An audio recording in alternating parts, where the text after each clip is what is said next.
Hello everyone, good morning and welcome back to Sports Today. We bring you this video every single morning to help you catch up on things that you may have missed out on whilst you were catching up on some sleep. Because let's face it, whilst the world of sport the world of sport will not sleep, we definitely need some sleep. So there can often be a lot of things that happen which you may or may not have seen happen during that point in time. You can catch it live. So that's what this video is for. Let's start off with something, a bit of a fallout that should be told a lot of us were expecting from the India versus Pakistan match. A viral video has been circulating of Pakistani pacer Haris Rauf taunting Indian fans in the middle of the Asia Cup game that took place between the two sides, which of course India won handily. The taunts in question were, of course, he was seen making the 6-0 signs towards Indian fans and was also seen mimicking a jet being shot down. I don't think you need to be a genius to figure out what exactly it is that he was referring to at that point in time.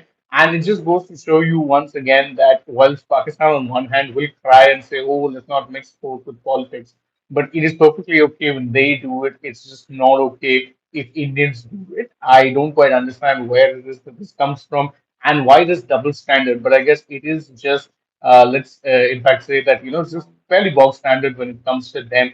Unfortunately, it is just the way it is. And truth be told, I was very surprised to see that considering what state Pakistan were in. But then again, mudslinging is nothing new to them.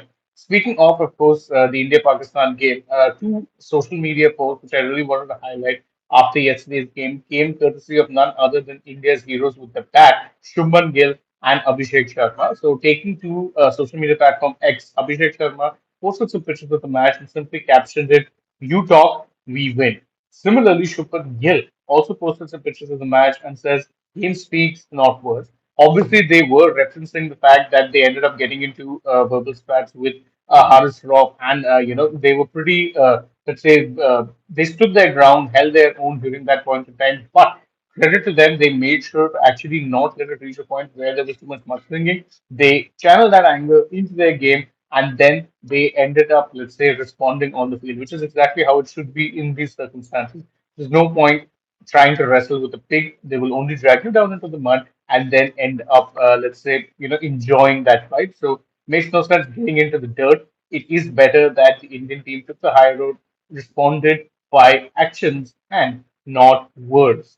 And of course, there's plenty of fallout from the match as well. Talking strictly from a sporting perspective, Suryakumar Yadav was, quizzed after the match about, let's say, India's poor fielding, and you remember that there were five missed catches. I mean, one or two of them were, one or two of them were not great catches, or one or two of them were tough catches, but they were still, catches that were there to be taken. And unfortunately, the Indian team just did not end up taking those catches. And Suryakumar Yadav, after the match, was joking and saying that the fielding coach will want the players in his office after this sort of a poor performance. Now, he might have been saying it in a jokey manner, well, but it was in fact, something that needs some care because again, the number of missed catches in yesterday's matches against a better team, you would have arguably been punished. And speaking of being punished, something Pakistan know a thing or two about, considering they have been on the end of seven straight losses now in terms of matches against India. And Shoaib Akhtar was not a happy chappy after the match. In fact, speaking on platform in Pakistan on a video that's now going viral, he branded Mike Tyson the clueless coach and said that, I don't understand some of his tactics. There's been so much chopping and changing of teams. And he also mentioned that, someone like a Mohammad Nawaz, who's arguably one of your better bowlers in this format, he didn't get a game. We were pointing it out last night on our show as well, where we said, that how is it that Nawaz didn't get a game? Were you that afraid of the fact that there was a left-hander present that you didn't end up bowling one of your better bowlers in this format and one of the more improved bowlers in the format didn't get a single over, and it was a little surprising. And of course, Akhtar is known to sometimes, be a little outlandish with his opinion. So branding Hessen clueless might be a little unfair, but questions should be asked about some of their tactics because from a purely sporting perspective, there were things that were definitely off. Now, of course, that is enough as far as our cricket focus is concerned. We will be talking a lot more about this match through the day, so stay tuned for that because I'm sure there'll be things coming out of that match which will make it a feisty off the field encounter. On field, of course, it's one sided fashions, but we switch our focus now from the world of cricket to the world of sports beyond. So, starting with football,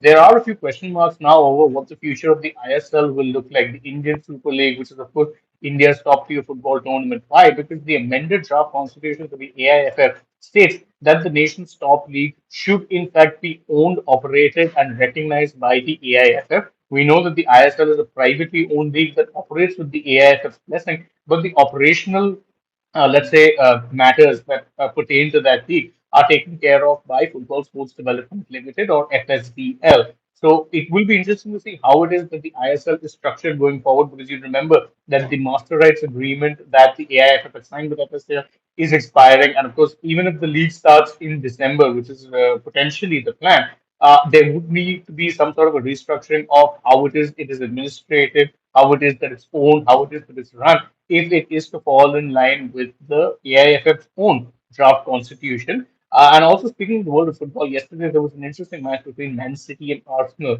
which of course ended up in a 1-1 draw thanks to a late equalizer from Arsenal's Gabriel Martinelli. Now, Mikel Arteta, the manager, ended up notching a rather interesting stat in this particular match. He is now the first manager to avoid defeat in 5 consecutive games against Pep Guardiola. Of course, his Arsenal side have won 2 of those games, and they've now drawn 3 of those games in their meetings against Manchester City. Also worth noting that Manchester City recorded 32% possession overall in that particular match that took place yesterday, which is the lowest amount of possession they have ever recorded against any team when they have been managed by Pep Guardiola. And mind you, yesterday was Guardiola's 601st game in charge. So the fact that in 601 games, this is the lowest possession tells you everything you need to know about the respect that he shows Arsenal and, of course, his former protege and friend, Mikel Arteta.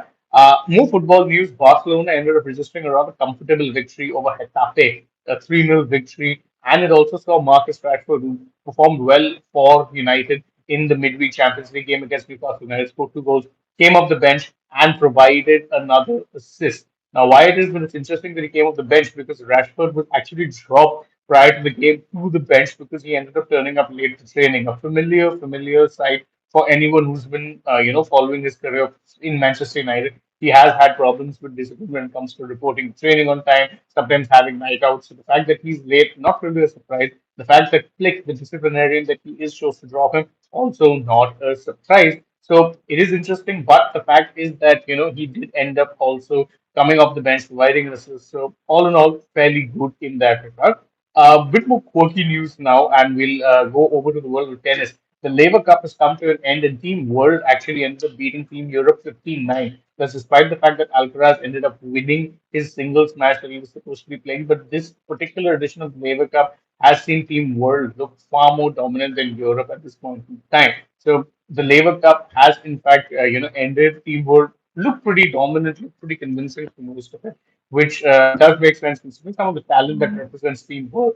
But it is, of course, still a big win for them. And of course, the tournament continues to garner more and more interest. Which, I mean, one day, who knows, you might just say ranking points attached to these games too. Right now, remember, it's recognized by the ATP, but there's not much in the way of ranking points. And we'll end the wrap with a rather more humorous bit of news from the world of Formula One. The Azerbaijan Grand Prix took place yesterday, and of course, you'd remember that the race went about. There's a video up on Sports Today. You can check it out. And I did talking points for that particular race. But something rather hilarious happened off the track. Afterwards, when the drivers were flying back, Charles Leclerc of Ferrari and his former Ferrari teammate Carlos Sainz, who took a podium finish for Williams at the Azerbaijan Grand Prix, ended up seeing a flight diversion, and their flight, which was headed to Monaco, ended up getting diverted to Italy. And now, to make it all the way back home, they had to drive. So both of them, the former teammates, now rivals, remember, ended up driving together in a car for over 500 kilometers, with Sainz doing most of the driving.